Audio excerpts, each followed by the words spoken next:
மெய்ப்பனின் குரல் வழங்கும் திருமறை தீபங்கள்.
Raja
நம்முடைய பிதாவாகிய கடவுளிடமிருந்தும் ஆண்டவராகிய இயேசு கிறிஸ்துவிடமிருந்தும் உங்கள் அனைவருக்கும் கிருபையும் சமாதானமும் உண்டாயிருப்பதாக.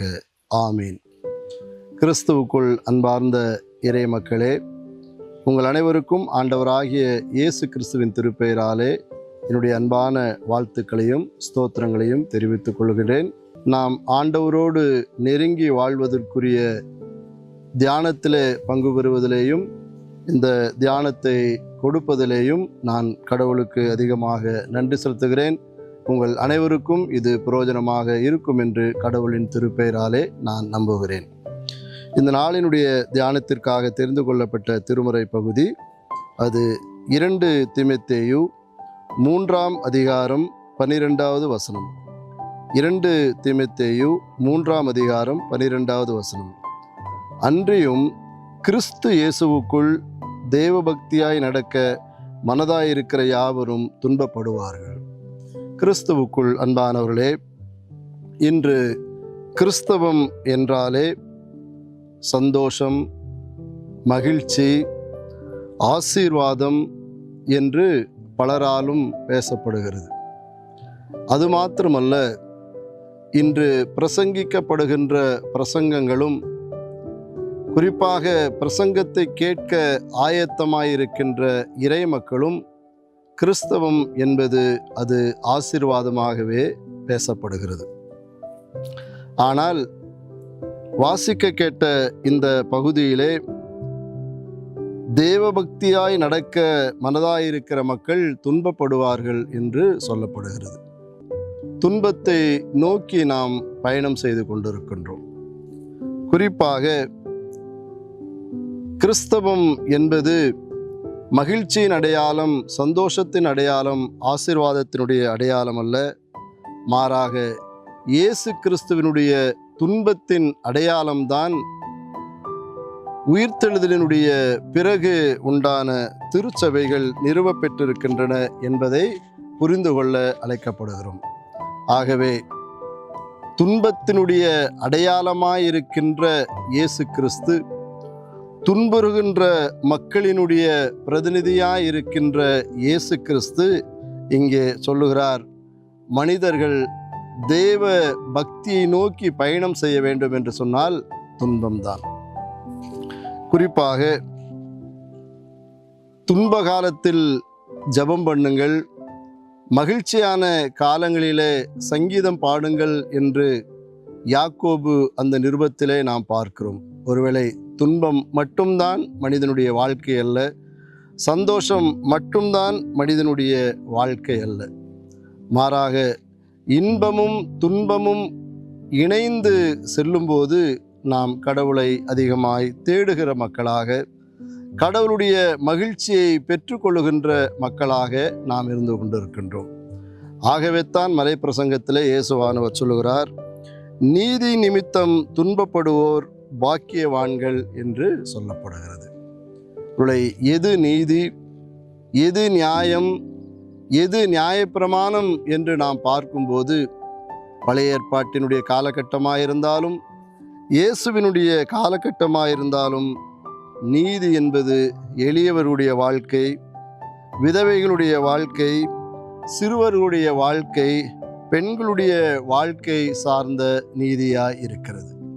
பெரும்பான்மையான மக்கள் தேவ பக்தி என்பது ஆலயம் செல்வது, அருளுரை ஆற்றுவது, ஆலயத்திற்கென்று காணிக்கை கொடுப்பது, இதுதான் தேவ பக்தி என்று சொல்லுகிறார்கள். ஆனால் இயேசுவினுடைய பார்வை, கிறிஸ்தவத்தினுடைய பார்வை என்பது அதுவல்ல. இதுவும் தேவைதான், ஆனால் அதுவே தேவபக்தி என்று நாம் நடத்திவிட முடியாது. மாறாக தேவ பக்தி என்பது துன்பத்தினுடைய அடையாளம். அந்த துன்பத்தினுடைய விளைவுதான் இயேசுவினுடைய பாடுமரணம். பாடுமரணத்தினுடைய விளைவுதான் உயிர்த்தெழுதல். உயிர்த்தெழுதலினுடைய விளைவுதான் இன்றைய கிறிஸ்தவம். குறிப்பாக அது மார்ட்டின் லூத்தராக இருக்கட்டும், சீகன் பால்காக இருக்கட்டும், இவர்கள் எல்லாம் தங்களுடைய இள வயதிலே பல்வேறுபட்ட துன்பங்களை அனுபவித்து அந்த துன்பத்தின் விளைவுதான் இன்று கிறிஸ்தவம். துன்பத்தினுடைய மாதிரிதான் கிறிஸ்தவம். அதைத்தான் இந்த உபவாச நாட்கள் நமக்கு அழைத்து செல்கிறது.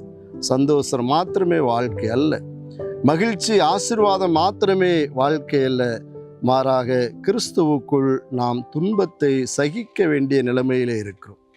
துன்பத்தை அடைய வேண்டிய நிலையிலே நாம் இருக்கிறோம்.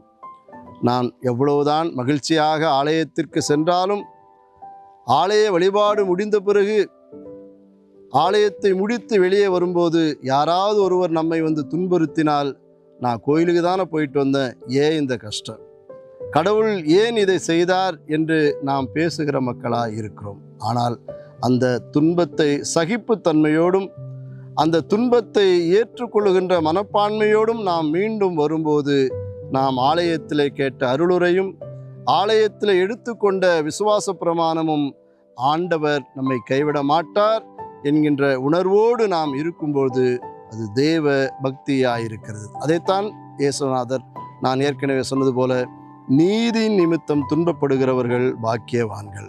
துன்பத்தின் விளைவாயிருக்கின்ற இயேசு கிறிஸ்து நாம் தேவ பக்தியோடும் தெய்வ பயத்தோடும் தேவ மனிதராகவும் நடப்பதற்கு கடவுள் உதவி செய்வாராக. இந்த சிந்தையை இந்த நாள் முழுவதும் நீங்கள் சிந்தித்து கொண்டிருங்கள்.